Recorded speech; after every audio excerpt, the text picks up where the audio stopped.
داسې نه ده چې د نن دوست چې کوم دی نو ټول عمر به زما دوست وي او د نن دشمن به ټول عمر زما دشمن وي. نړۍ خپل دوستان او دشمنان د حالاتو واقعیاتو په رڼا کې بدل کړ. وخت زمانه تقاضا نه کوي چې زه خپل ځان باندې سوچ او فکر وکړم چې زه به په کوم ځای کې لار وباسم. چې دلته د پاکستان د فوج خبره کېږي، زه د پاکستان دغه فوج د کردار خلاف یم او ما ورته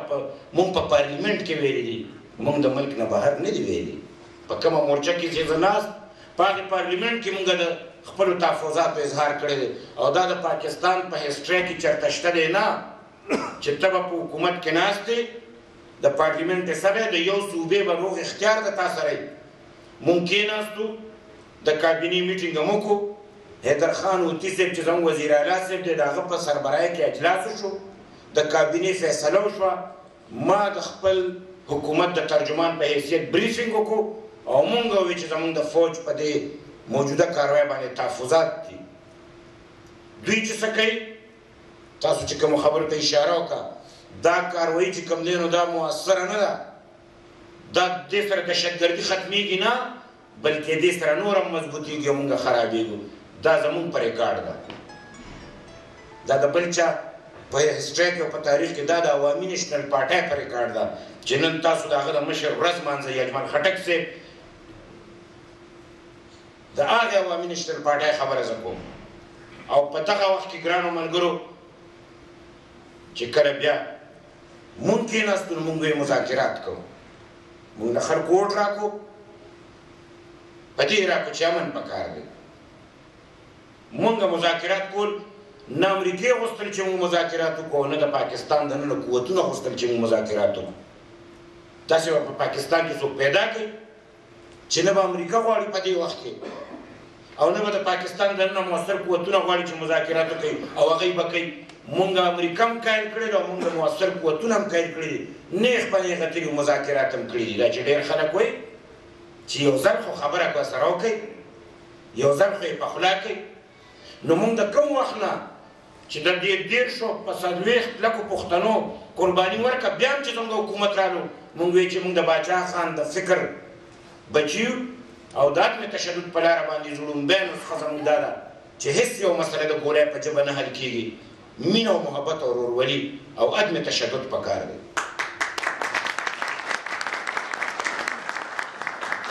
مونږ وله لار ورکړه، دا لار وله بل چا نه ورکوله. مونږ ورسره کېناستو، مونږ خبرې وکړې او چې څه یې غوښته هغه هم وله ورکړه چې د عوامي نیشنل پارټۍ نه دا توقع ډېره ګرانه وه چې هغوی څه غوښته او دا به یې ورکول. او خلکو وایي چې عوامي نیشنل پارټي اوس ګیره شوه، وایي په ملکنډ کې شرعي نظامي عدالت پکار دی. مونږ ورته وایي چې په پښتنو کې امن راځي او سر یې بچ کېږي. مونږ ورله چې کوم دی په ملکنډ کې نظامي عدالت هم ورکړو، ورسره هم منلو،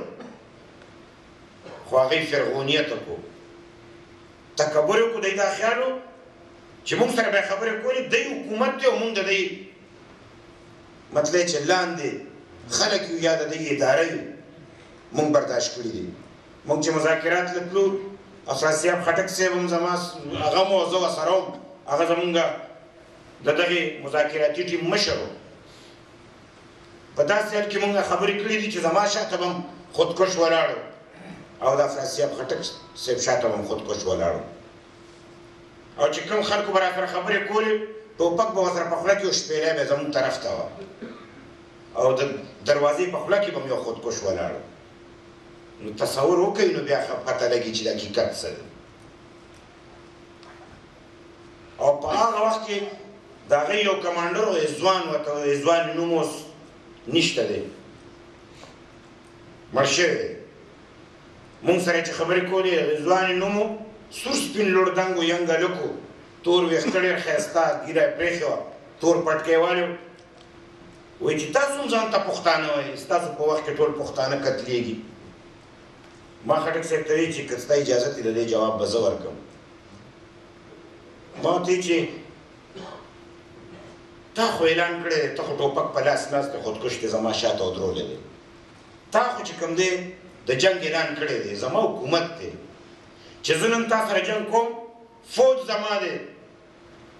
پولیس زما دی، که مري نو ای به مري او که په جواب کې د ای ډز کېږي نو ته به مرې. زه خو به حکومت کوم، زه خو به تخت باندې ناست یم. زه پښتو تا ته کېنولی یم نو ځکه تا ته ناست یم که ما سره د پښتو درد نه وی ولې به زه تا ته کېناستم په دې حال کې څوک مذاکرات کوي چې موږ تا ته مخامخ ناست یو که د پښتو درد مې نه وی چرې به م تا ته نه وم ناست دا پښتو مې ډېره ده چې تا ته ناست یم منت درته کوم زاري درته کوم چې څومره دې وجلي دي یا خو تېر شو نور دا ټوپک کېده خدای ته وګوره نور د پښتنو په خاوره وینې مه تویوه او ما ته خدای ډېر خشته شکل درکړی که دا ژبه هم دې خوږه وه نو څومره به ښه وه او د هغې نه پس ته ټولې نظارې تېرې شوې هغې تفصیل کې هم نظم مونږ چې کوم دی نو هغه ټول هر څه ولیدل خو چې کله م ورسره ومنله اعلان یې وکړو چې اصله چې کوم دی دا د پښتنو کالی دی او د اصلي په زور چې څنګه مې په ملکنډ کې خپل خوښې نظام راوستو په ټوله نړۍ کې به دا نظام راولم او په هغه ورځ بونیر باندې یلغار وکړو بونیر ته لاړل که چېرته تاسو ملګري وایي چې سوال او جواب کا بیا خبرې هغه تفصیل کې نور نه ځم خو چې کله دا کار وکړو نو بیا مونږ په دې خبره پوه شو مونږ ته دنیا سترګې راواړولې چې مونږ درته نه وایي چې تاسو مذاکرات کوئ دی لار ورکوئ تاسو مذاکرات کوئ دی ځان مضبوط کو مونږ یې دنیا ته مخ تورن کو چې چا وله د مینې غېږ ورکوله چا وله لار ورکوله او چا وله د ژوند دپاره چې کوم دی په دغې معاشره کې ځای ورکو هغه خلک یې دنیا ته مخ تورن دې نه بغیر به ما سره کومه لار وه چې زما په لاس کې به عوامو به مال اوټ راکړي زما به حکومت وي او زما به حکومت وي او د خلکو به چې کوم دی د سر او مال خطره وي زما به حکومت وي او زما د خور مور عزت به په خطره کې زما به حکومت وي زما جومات به شهید کېږي زما به حکومت وي او زما د ماشومانو سکولونه به الوځي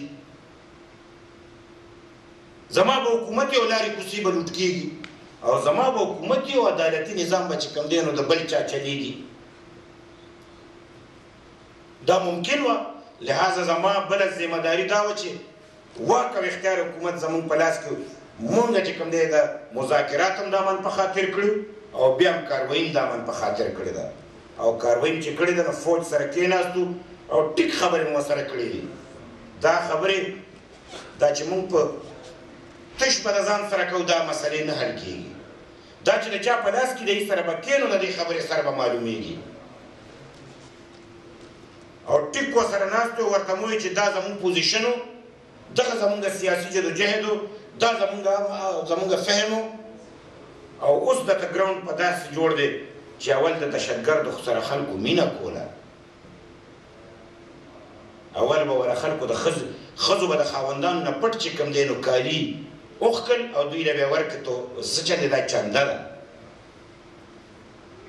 او زمونږ UDPs کې یو ښځه راغلې وه ما ته وایي چې بچې ګرمي وه وایي نه مې اوبه پکار دي نه مې د سر سوری پکار دی نه مې خوراک پکار دی د خپله لاسه مې د خاوند نه پټ کالي ورکړي دي ټوپکې پېشتې زما زوی پې ویشتی دی د دغې دهشتګرد نه م خلاص کړه دا ستاسو خدمت